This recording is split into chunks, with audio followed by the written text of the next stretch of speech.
যে এই লোকটা মারা গেছে ওনার ওয়ারিশরা ওনাদেরকে ভালোবেসে সম্মানসূচক ফুল দিছে, এখানে কবরে ফুল দিয়ে রাখছে। আরেকটা বিষয়, এই যে কবর দেখেন, ওনার সন্তানেরা হয়তো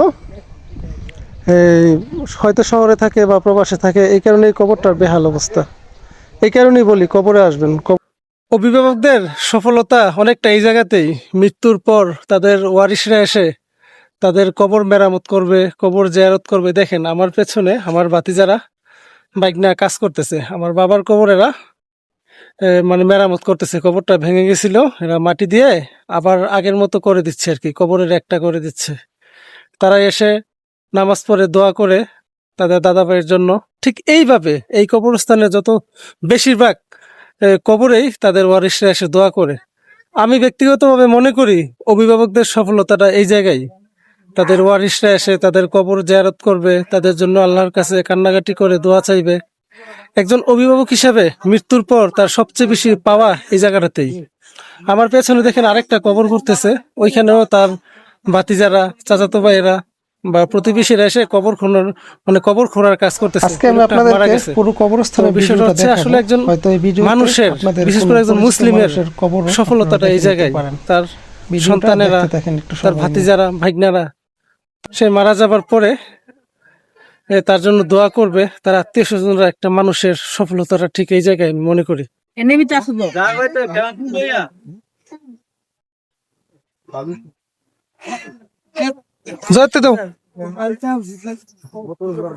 এই তো এই কবরস্থানের আমি কিছু কবর দেখাই আপনাদেরকে।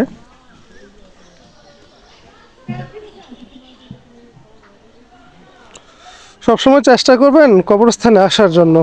যারা শহরে থাকেন, গ্রামে যদি একদিনের জন্য আসেন, অন্তত কবরস্থানটা দেখার চেষ্টা করবেন আসা, কারণ আপনার শেষ পরিণতি এই জায়গাটাতেই।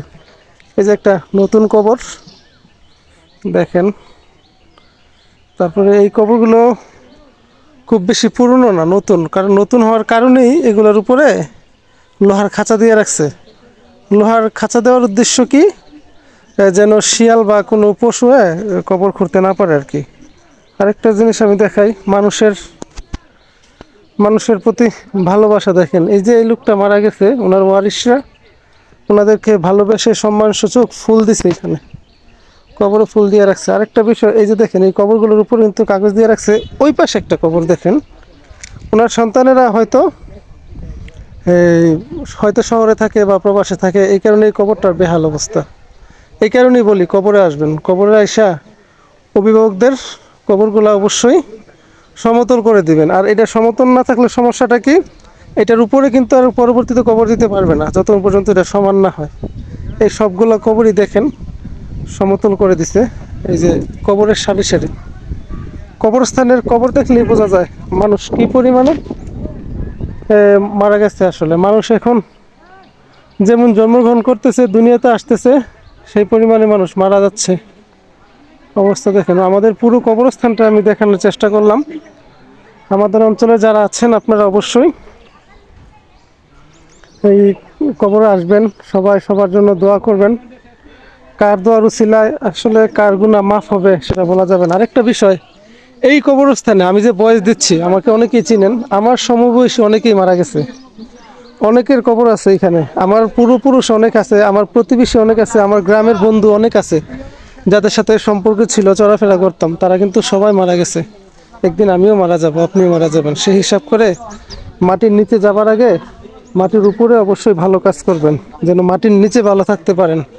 আমার আব্বার জন্য সবাই দোয়া করবেন। এই যে আমরা কবরটা মেরামত করে নিলাম, আমার আব্বার জন্য সবাই দোয়া করবেন, আল্লাহ তাআলা যেন আমার আব্বাকে জান্নাতবাসী করে। আব্বা অত্যন্ত ভালো মানুষ ছিলেন, যারা চিনেন তারা সবাই জানেন।